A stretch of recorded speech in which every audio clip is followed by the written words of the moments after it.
Hello and welcome back to Over My Dead Pod. I'm Kylie Colwell. This is Kate Carter. And I'm Holly Spear. Today I'm going to tell you all about this case I'm sure everyone already knows, but I've dug through thousands of pages of case files and theories, hopefully bringing you something new and a different suspect. One you may not have thought of, but definitely know. This is the story of the abduction and murder of Adam Walsh and the impact that this case has had on justice in America. I just got goosebumps.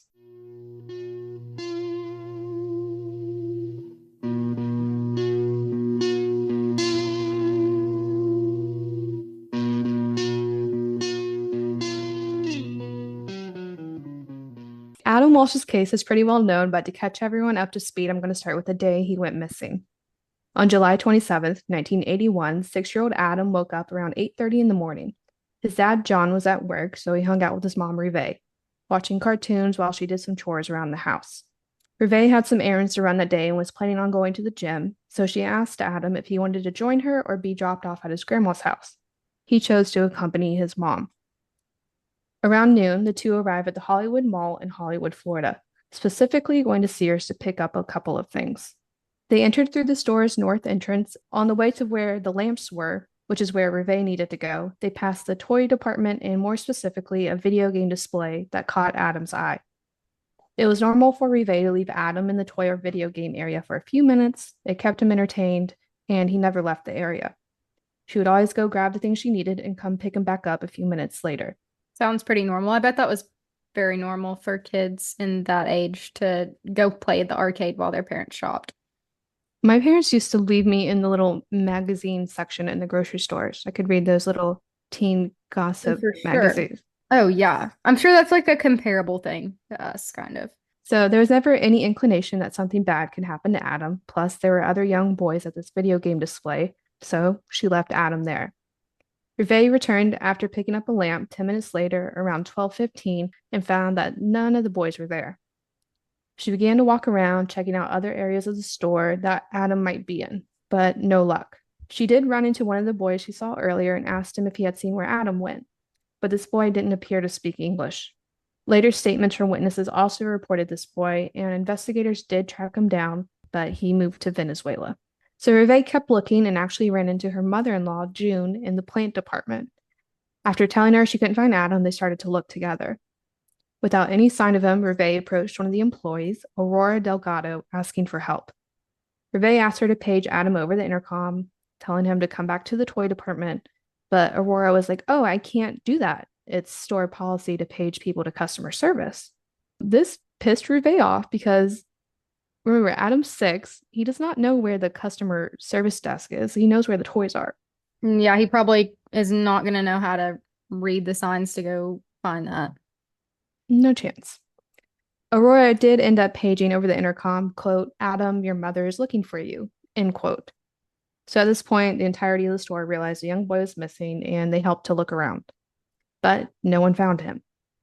And I'm sure they also checked out other stores in the mall and food court, things like that. But after 90 minutes of searching, Rive called the Hollywood Police Department at 1:55 p.m. They arrived almost immediately since the station was directly across the street and began searching and taking statements. I'm sorry, 90 minutes? I guess they didn't think anything nefarious. I mean, he's like in a big mall. I don't know.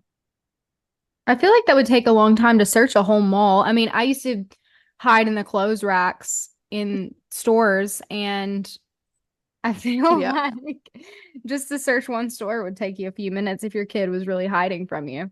Did y'all ever get lost in stores and then they had to call you over the intercom? No, I have severe separation anxiety, so I don't think so. I'll have to actually ask my mom. I don't think I did.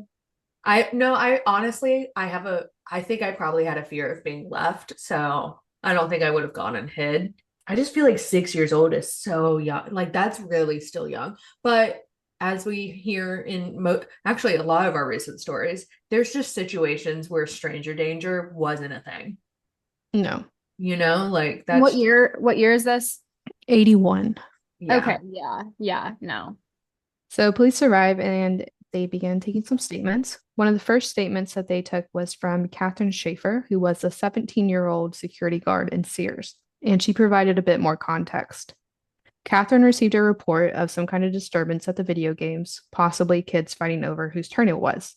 She said there were 2 black boys and 2 white boys. She asked them if their parents were there, and apparently they all said no, so she just asked them to leave the store. Catherine reported that the 2 black kids left through the south exit, while the 2 white kids left through the garden shop exit on the west. Hervé and John have said that Adam was shy, he didn't really speak up, and he wouldn't have then. He likely left with the other boy, just assuming he was being kicked out of the store. And once outside, it was likely that this boy just bounced, going on his way, and leaving Adam outside alone.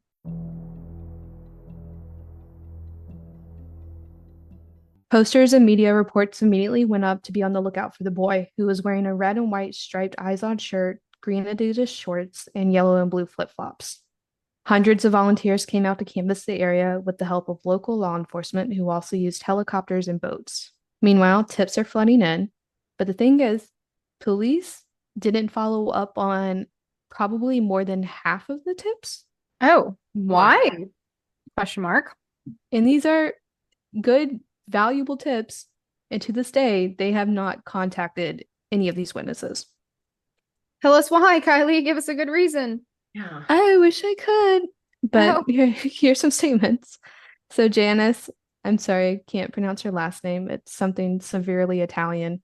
Reported seeing Adam at the video game display and a suspicious blue van in the parking lot, which she had almost crashed into when she was parking, hence why she remembered it.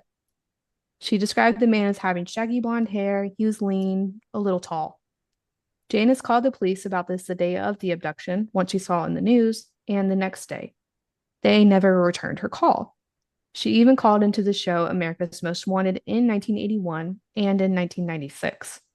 The show forwarded her tip to police, but yet again, no returned calls. Vernon Jones, who was 9 at the time, reported seeing Adam leave that display with a man. Vernon has come out several times to say he's talked to hundreds of police departments about this, but the Hollywood Police Department have never contacted him.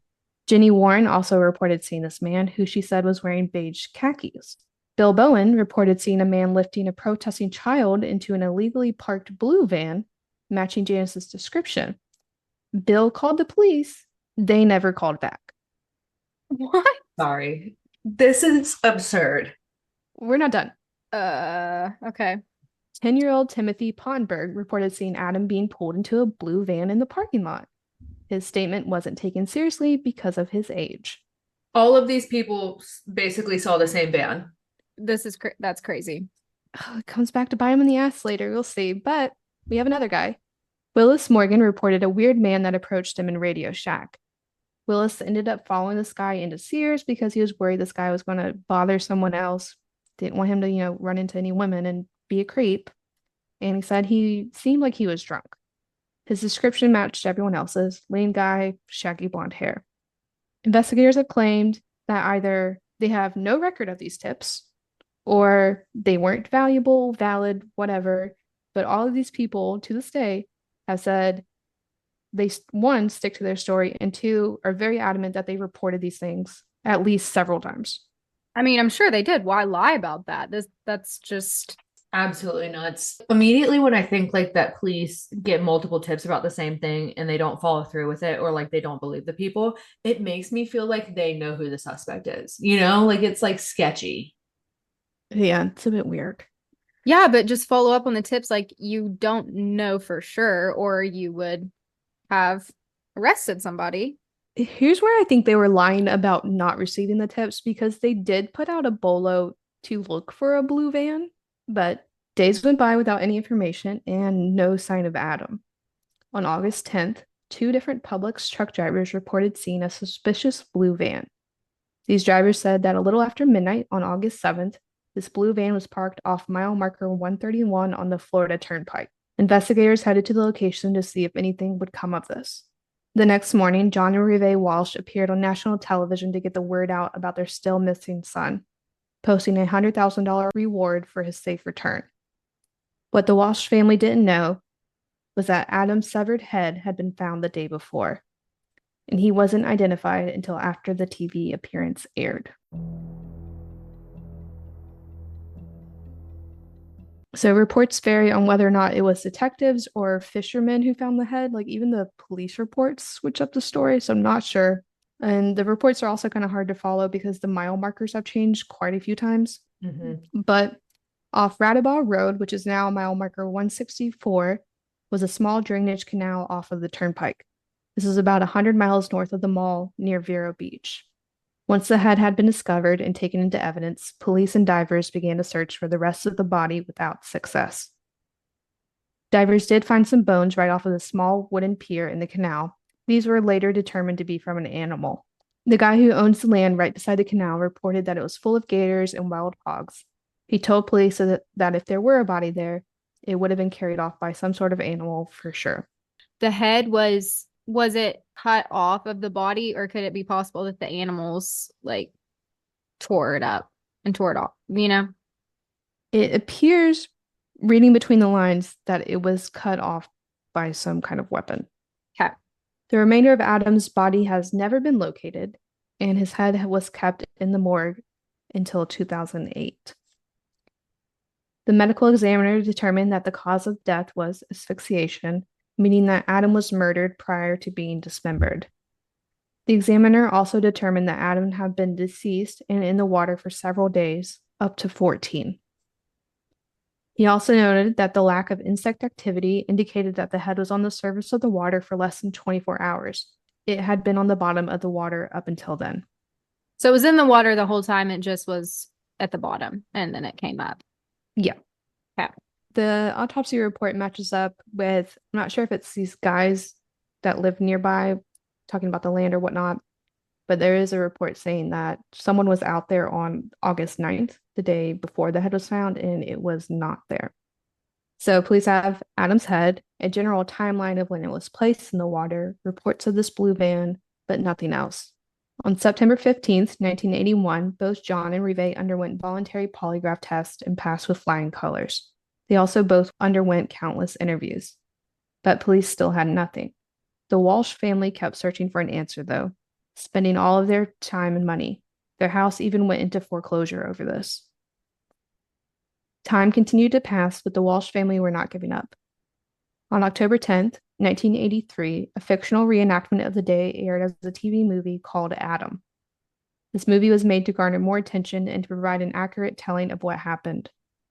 The movie had 38 million viewers that day, and following the movie during the credits, photos of other missing children were displayed along with a hotline number. The film was broadcasted 3 times, and out of the 55 missing children shown, 13 were found because of it. Wow. That's a big number. But also so sad. And also not Adam. And not Adam. So while this was good news and the film was getting the right kind of attention, none of the tips proved fruitful for Adam's case. But as it just so happens, a day after the movie first premiered, police received a confession.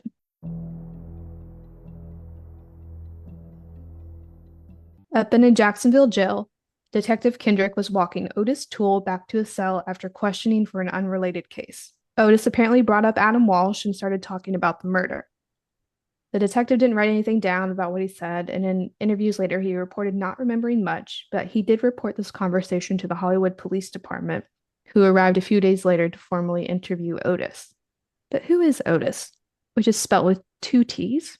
He was born and raised in Jacksonville, Florida, the youngest of 9 children, to an alcoholic dad and an abusive mom. Otis reported that his mother would dress him up like a girl and call him Susan. Around this time, Otis was also sexually abused by his older sister, his dad's friend, and a neighbor. He also reported that his grandma was a Satanist who regularly took him out grave robbing.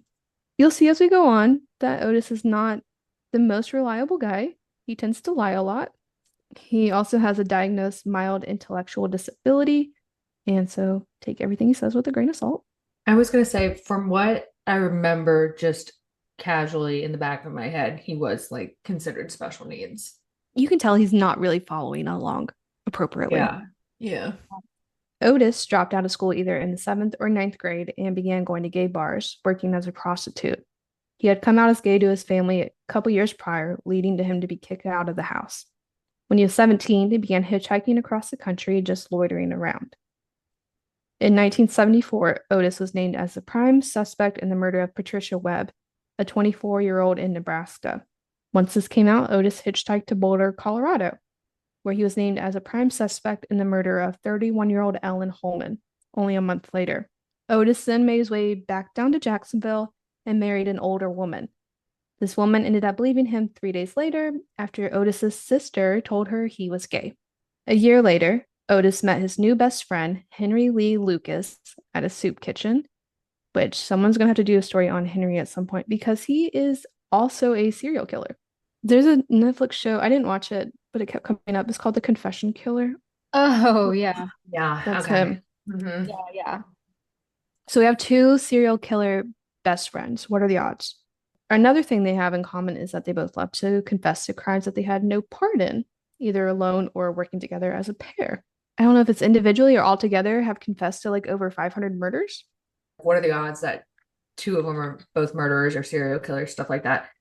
Do you think it all started when they met, or like that's how they met? Like I feel like they both have some intellectual disabilities going on and a lot of other shit in their life. Like they were both abused heavily growing up, stuff like that. And then they both ended up killing people. I feel like maybe that's something that bonded them. Maybe they were more than friends. Otis was a suspect in two murders before he met Henry Lucas. So they're probably just like egging each other on. Yeah. But just a little crazy. From what I can gather, it does seem like Otis was in love with Henry. There it is. Not sure if it was reciprocated, but whenever Otis was in jail, he kept asking for photos of Henry to be printed out and posted on the wall. Yeah. So Henry will come up a bit more later, but back to Otis's trail leading up to this confession. On January 4th, 1982, Otis barricaded 65-year-old George Sonnenberg in a boarding house and set it on fire. George ended up passing away a week later. Otis confessed to this, stating that the two had a sexual relationship and they had gotten into an argument. That's why he did it. Prior to his confession and arrest for this, Otis was arrested in April and June of 1983 for an unrelated arson and unlawful possession of a firearm, landing him in prison. It was while he was in prison for these crimes he brought up Adam Walsh. So the Hollywood detectives arrived in Jacksonville on October 19th, 1983 to formally interview him. At first, Otis denied being involved in the murder of Adam. Detectives started to build a rapport and ask him if he was into little kids or killing them. To this, Otis said, quote, "I don't think I could kill a kid. Little kids like 7, 8, 9, 10 years old. I may and could have killed 14, 15, 16-year-olds, end quote.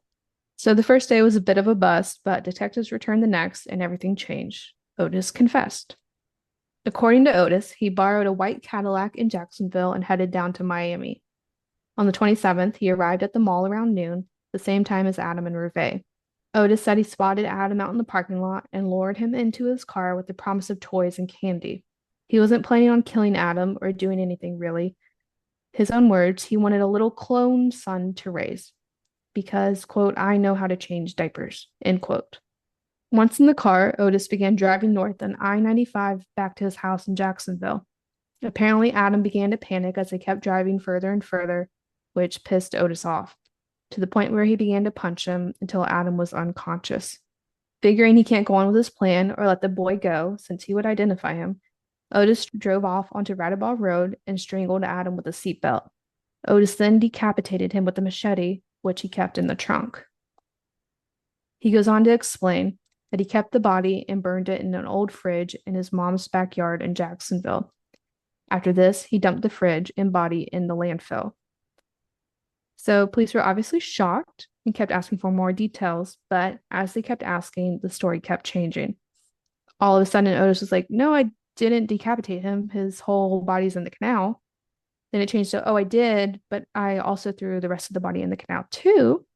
He also described Adam pretty well to start, but then when he was shown a photo of Adam, he didn't recognize him at all. He also claimed to have never seen that Adam movie, but other inmates said it was shown in prison the original day of airing, and Otis was definitely in there watching with them. Otis described there being a large amount of blood on that wooden dock, something not described in any of the police reports. But police decided to let Otis reenact what went down. According to Otis, he dumped Adam's body on July 27th, the same day he was abducted. So this lined up with the medical examiner's report of how long Adam's head was in the water. So on October 21st, police took Otis to that mall to explain how he lured Adam to his car, and the story began to change yet again. What a surprise. Otis couldn't remember if he picked Adam up outside of the Sears or at the merry-go-round inside. He was either lured with candy or a baseball glove. Police then drove to the canal at the direction of Otis, but of course, no blood on the dock. And then Otis was like, oh yeah, I didn't dismember him. I ate him. Nope, I buried him. So police are starting to get fed up and they're like, all right, this guy's fucking weird, but he's not the guy. He knew some details, but all of the ones that he did know were aired in that movie. Ah, okay. Cops usually keep stuff close to the belt. I wonder if they were kind of regretting the movie being a thing. I guess there must be some things they kept. I'm not sure. Yeah. But they also didn't follow a lead, so who knows? Yeah. So police accused Otis of lying, and he's like, all right, you got me. And he recanted. And then he confessed again. And then he recanted again on January 6th, 1984. Okay. Get out of here. He's got a lot of stuff going on. So police are realizing this guy's no help, and they're going to have to use physical evidence and witness corroboration to nail Otis.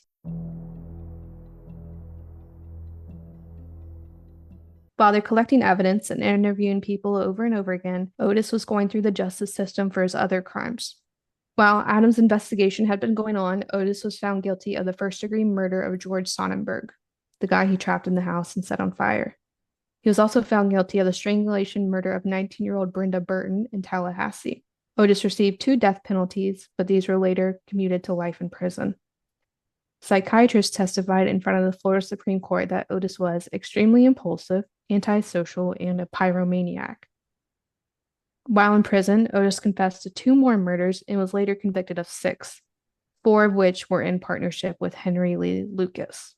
On September 15th, 1997, Otis Toole died in prison from cirrhosis. His body went unclaimed by his family and he is buried in the prison cemetery. So now the police have basically nothing. The lead investigator, Phil Mundy, had a team analyze the footbridge and the pier for blood evidence. But this was 15 years after the murder, and several planks of wood had been replaced since. Another detective who was at the scene when the head was recovered put in the report that if they did happen to find any blood, which was unlikely, it was probably from when the head was pulled out of the water and put into a plastic bag. But of course, no blood was found. Are they feeling like he did it? It seems he's their only guy, so they have to do whatever they can to tie him to it. Perfect. That's what we should do. Yep. So hair and DNA found in Otis's car was collected when Otis first confessed in 1983. But as we know, DNA wasn't what it is now, especially in the early 80s, and those samples got destroyed during testing. In 1997, the Hollywood police sent the destroyed samples to the FBI, hoping maybe they could get something, but no. An expert compared 3 machetes and a bayonet found to have been owned by Otis and compared them to the marks left on Adam. This expert determined that none of these weapons were the one. Police also went and interviewed people that worked at the Jacksonville landfill, where Otis said the rest of the body was dumped. The people at the landfill had no record of Otis dumping anything that day.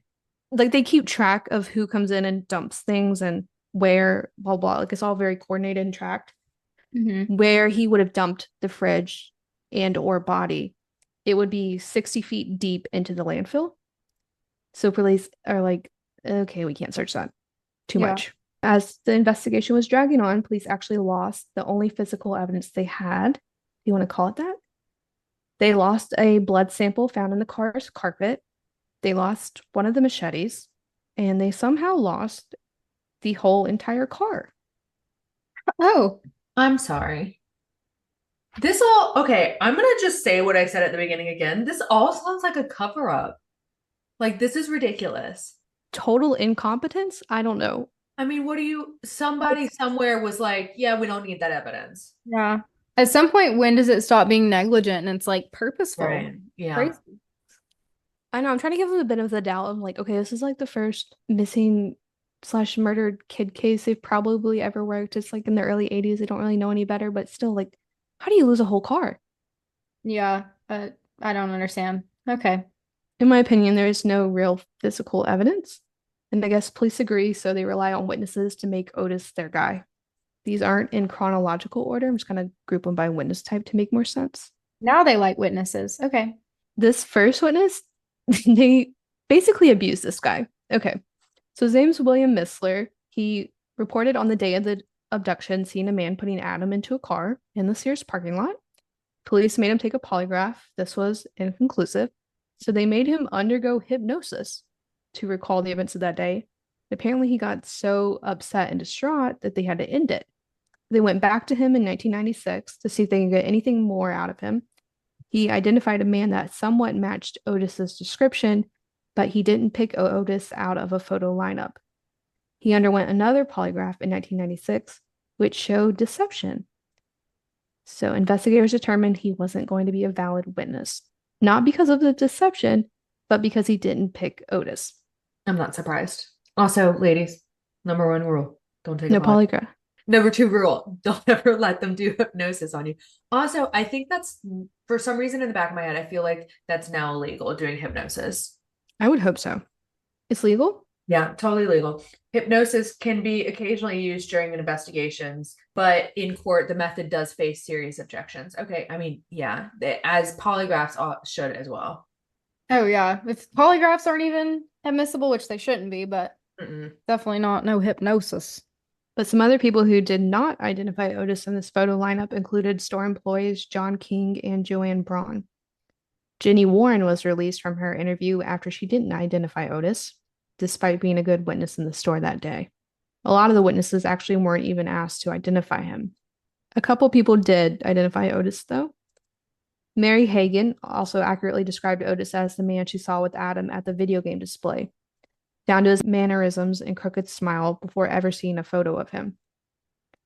In her original statement on the day of the abduction, she accurately described the color of Adam's sandals and reported seeing Reve in the lamp department, something that wasn't known to the public at the time. Another woman in the store that day, Nellie Schreck, picked Otis out of the photo lineup, but Nellie's story placed her seeing him at the entrance to Sears around 2 p.m. that day, but we know Adam was abducted before 12:30. But both Mary and Nellie's identifications of Otis happened just days before he died. So now police have some positive IDs, but they wanted to interview people that knew Otis that could place him in the area at the time, because according to their timeline, he was unaccounted for from July 26th to the 30th. A friend of Otis came forward. His name is Larry Waldo.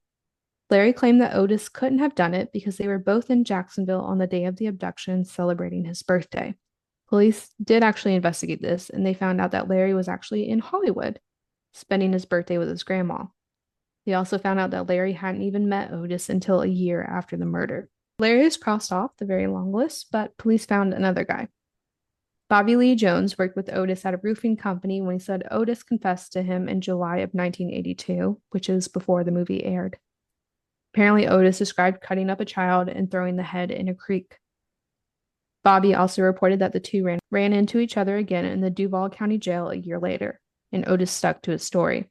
He added that Otis would often go down to Biscayne Park near Miami, right off the Amtrak station, and watch little children. Bobby accurately identified Otis's car down to the dent in the bumper that Bobby apparently caused when he backed into it at work. But Bobby's telling of all this happened 2 days after Otis died. Detectives did go back and re-interview Otis's bestie, Mr. Henry Lee Lucas. They originally interviewed him in December of 83 after, during one of Otis's recants of his confession, he said Henry was the real killer, but Henry was in prison in Virginia at the time. But after Otis died, Henry called up the police himself. According to Henry, after Otis committed the murder, he took Henry on a little reenactment of what he did so they could live it out together.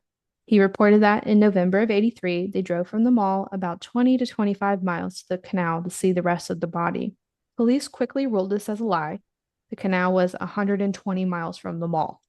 Henry also said that the body was underneath some brush, covered in maggots and flies, but he could still see a birthmark. This was also determined to be a lie because decomposition would have made the body unidentifiable at this point, and maggots and flies would have completed their cycle. Henry was a bust and determined to lie just as much as Otis. One of Otis's nieces did come forward, calling into America's Most Wanted a week before Otis died. Sarah Patterson called in, saying Otis confessed to her, but he wouldn't reveal the location of the body. Mundy interviewed Sarah, and she was pretty adamant about this. She said he made many trips to South Florida to hook up with men, sometimes driving the white Cadillac, sometimes borrowing cars from whoever he could. But the Hollywood Police Department and the FBI kept going over the evidence over and over again for years. I mean, they can have as many people come forward as they want and say he confessed to them, but I think he's just a liar. Yeah, and there's no way to prove that he did confess to them either. Yeah. Yeah. On December 16th, 2008, Hollywood chief Chad Wagner was joined by John Walsh and Hervé for an announcement. The case was closed. Police and the Walsh family were satisfied that Otis Toole murdered Adam. Chief Wagner even said that Otis was the prime suspect all along, beyond a reasonable doubt. But the investigation was fumbled by the police. Finished the announcement by apologizing to the Walsh family for not charging Otis while he was alive. And by fumbling the investigation, I mean like losing all the evidence and not taking witnesses seriously. What are your guys' thoughts on Otis Toole being the one who murdered Adam Walsh so far? Very low. My only issue is that some people that were witnesses were able to identify Otis to a point. Yeah. But then when you go through all of the details when Otis was still alive, it kind of sounds like he just bullshitted all of it. Yeah, and some of these IDs of him are years and years later. Like people already know he's being looked into. He's already in the news Okay, yeah, as that's as a right. serial killer on death row, you know? Yeah. Because I mean, I feel like we've all heard this story, but at some point way back when this was in my brain, I didn't think that Otis was at all the killer. Like it was known that Otis probably wasn't the killer. And maybe No. he does know some more facts than other people, but if you remember, like the confessions killer, they kind of led him along and fed him information as he was confessing. And I feel like it could have been the same way with Otis. Okay, he confessed, and they're like, okay, this is the guy, and we're just sticking to it, and we're just gonna make him fit into the puzzle somehow. I don't Yeah. know. Yeah. If it's more telling, all of Otis's other victims that he killed, they were mainly younger women, like in their 20s. I mean, there's a couple guys, but they're all adults. None Mm-hmm. of them were beheaded or dismembered. Right. It doesn't fit the MO. It doesn't. The Walsh family seems content in the closure of the case and are certain Otis is the one. But what if he wasn't? Witnesses and seers reported a lanky blonde man and Adam getting put into a blue van. Otis was a larger man with brown hair driving a black and white Cadillac. But do you know who had blonde hair in a blue van in the area at the time? Okay. You know who I was thinking? Ooh. Jeffrey Dahmer. Uh-huh. I was literally at the beginning of the story, I was like, wow, this really sounds like Jeffrey Dahmer. So if you haven't heard of the guy, give him a Google. Yeah. But If you haven't heard of Jeffrey Dahmer, I don't know why you're on this podcast right now. won't get into it. We welcome beginners, but Which He's one of the best of the best. you've The heard best of the worst. the worst of the worst. He's one of the worst of the worst.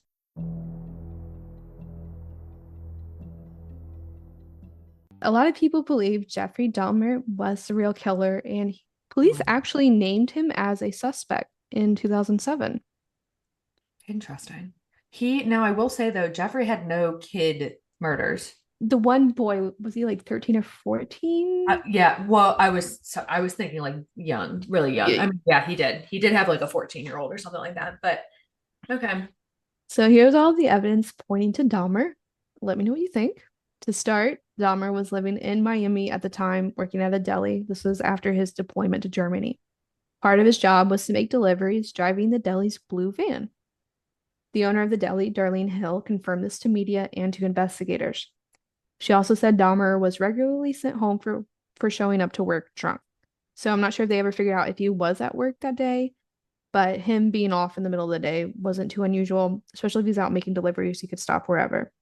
The boss, Darlene, also reported that the blue van Dahmer drove didn't have a front passenger seat. It was just a milk crate. So why is this important? Dennis Bubb, the truck driver, reported seeing this blue van pulled over by that exact canal around the time the head was dumped there. He said he saw a man fumbling with a bucket on the pier, but the car didn't have a flat tire and the hood wasn't up, so he didn't stop. Dennis also reported to police at the time that he called it in that the van didn't have a front passenger seat. That's a pretty big detail. Yeah. Well, that's something, why would you notice unless it was not there, Nothing. you know? Yeah. Unless that was Mhm. odd to you. Yep. So when Dennis called the police about this blue van, they said the blue van wasn't involved and dismissed him. This is ridiculous. But they still went out there, and that's how they found the head because of this phone call. But they told him, oh, it's not involved. Bye. They were cherry picking the facts that they want to be true. Yep. Okay. And if you remember earlier in the story, Janice and Bill Bowen reported seeing this illegally parked blue van in the Sears parking lot that day. Janice is the one who almost hit it. Bill is the one who saw the man putting a child in the van. Both Janice and Bill identified Jeffrey Dahmer as the man they saw. It's him. Two other witnesses from that day also identified Dahmer. Jenny Warren, the lady who reported seeing Adam at the video game display with a blonde man, and Willis Morgan, the guy who followed the drunk creep from Radio Shack. But What are the odds, though, that all the people who tried to eyewitness Otis got it wrong, and all the people who, like, and they said Dahmer? Like, that's crazy. Exactly. So this Willis Morgan guy, who is the guy from the Radio Shack, actually wrote a book about this case, and it's called Frustrated Witness, outlining how the investigation was fumbled and Dahmer was the real killer. I haven't read the book yet, sorry, but on his website, Justice for Adam, he has every single case file and report from the police, like he Freedom of Information Act requested them, and like hundreds and hundreds of photos. Nice. Insane. yeah. Another important person who identified Dahmer was 10-year-old Keaton Pantel, who 2 weeks before Adam's abduction was almost abducted from a Sears in North Palm Beach. What's the problem here? What? Ooh, Why are they not? Why are the police not convinced it's him? What's the hang up? I don't know, Tell but me the answers, Kylie. This is ridiculous. I mean, at the time of the abduction, no one knew who Dahmer was. And so after everything coming out about Dahmer, everyone was like, oh, that's the guy I saw. So then police are like, oh, you're just saying that because he's Jeffrey Dahmer. And you're just framing somebody because he has mental issues and you can. Exactly. So before moving to Milwaukee and beginning all of that weird stuff that he was doing up there, Dahmer suspiciously left Miami for his parents' house in Ohio in September of 1981, pretty much a couple days after Adam's head was found. As we know, Dahmer was arrested July 22nd, 1991. Soon after his arrest, Jeffrey Dahmer's own dad called into America's Most Wanted and told John Walsh that he believed his son was a pedophile and that they should look into him. He was in the area at the time. I just almost can't even hear anymore. I'm so enraged. Wait, also, I don't feel like I've ever heard that Jeffrey Dahmer was a potential suspect in this case. They don't want you to know. Yeah. Yeah, I believe that. Mhm. So John passed on this tip to the lead detective at the time, Jack Hoffman. All of this is in John's book, Tears of Rage, which just shows what a clusterfuck this investigation was. So Jack Hoffman reached out to Dahmer and his lawyers were like, hey, we're not going to let him talk to detectives in a state that has the death penalty. Understandable. But John Walsh is like, no, it's fine. I don't want him to get the death penalty. Like, I'm not even looking for a conviction at this point. The MO matches, like, I just want closure. So John reached out to the state attorney's office and asked them to write a letter to Dahmer's attorneys saying they weren't going to seek the death penalty. And the state attorney's office said no, they weren't going to throw away a capital case. It took a lot of convincing. John did finally get the letter. Then he reached back out to Detective Jack Hoffman and was like, hey, when are you going to go interview him? I maybe would want to go. Detective said the police department had zero intention on ever going to interview Dahmer from the start. There was no budget left in Adam's case. Okay. If I was a cop and I would drain my bank account. What do you mean there's no money left? What are taxes for? Yeah. How much is a flight for one guy to Milwaukee? This is maddening. They did eventually go interview Dahmer, who denied everything. He said he worked long hours in Miami, he didn't have a car or a van, and he had never been to Hollywood, Florida. Remind me, is that typical for Dahmer to not confess, or does he confess to all his crimes usually? No, he's pretty open about what he did, but I'll explain. Yeah. But I why. also feel like with evidence. He did say, however, that he didn't want to rot in prison and he would confess if it meant he got the death penalty in Florida. But the detective and the Hollywood Police Department concluded that Dahmer wasn't the guy. with the little investigating that they did. And their reason was that if he had, he would have confessed like he did with his other crimes. Others believe this isn't the case. Dahmer was in prison at the time, and of course, he wasn't being treated well. But if you were to add that he was a pedophile to his list of crimes, that surely wouldn't have gone well for him. Maybe a Yep. death sentence, which we know did happen. And that is all the evidence pointing to Dahmer. What do you guys think? It's Dahmer. I know it's him. It has to be, right? Yeah. I mean, what are these people thinking? What are these cops thinking? What's wrong with them? I couldn't even tell you. They just want Otis. Like they were like, we already did all of this for Otis. He's dead. We can just blame it on Otis. We're not The going to spend family's any more fine money. with it. Yeah. But the thing is, my thing is like the family is fine with the case closed, and they're like, okay, yeah, we think Otis did it. So I wonder if there's something Yeah, that we that don't the know. police, yeah, that could be the only thing I would think of, like why the family is okay with closing the case. If the family knows something that We don't, yeah.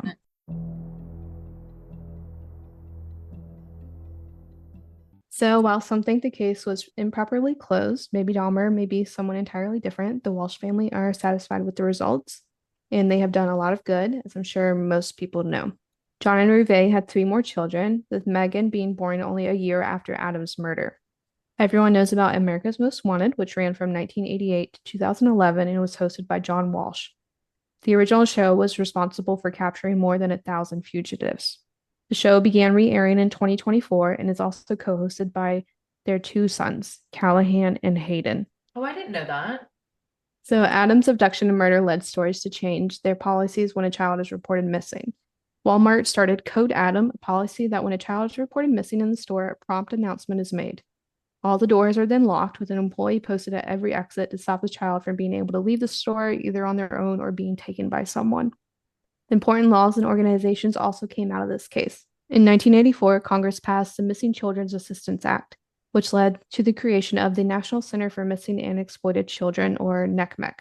Prior to this, the Walsh family was running the Adam Walsh Child Resource Center in Florida, which was later merged into NCMEC. John is also on the board of directors, and his son Callahan is the executive director for the Florida branch.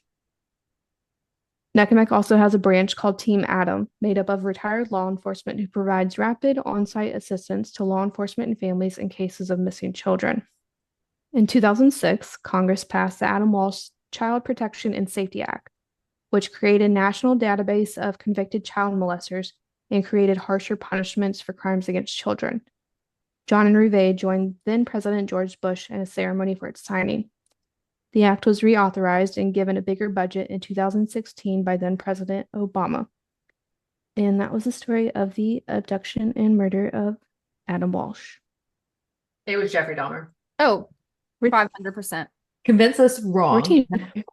you know what we should do is maybe once a year, something have people who disagree with us come fight with us on the podcast about our theories. No, Yeah. really, make a fool of me. I want to know somebody else's opinion. This is how Yeah. I feel, but I'm open if other people think a different way.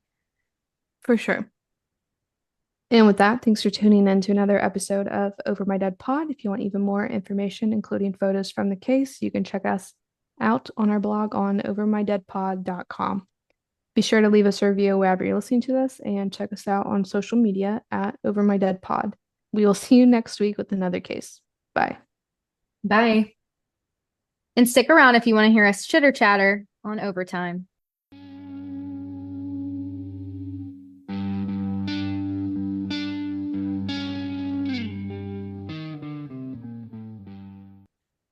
If you guys remember, before the Olympics started, Mhm. we talked about what sports should be removed from the Olympics. Mhm.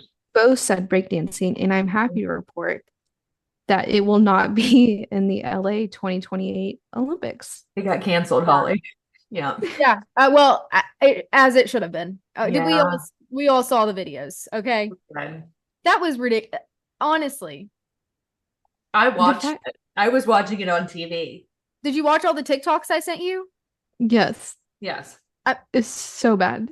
It is so tragically bad. I mean, people are just the one girl specifically. I'm sure everybody knows who I'm talking about. Australia. She just rolled around on the floor. I mean, Yeah. she just rolled around. Okay, so I did a little bit of digging on her because I was like, what the hell is this? Like how I don't under you she scored 0 points. It wasn't breakdancing. And I was like, I don't understand. Like I feel like Australia could have produced a lot better. And so I went and looked at it and they called her form, it was a form of art of breakdancing. So it was a new type of breakdancing.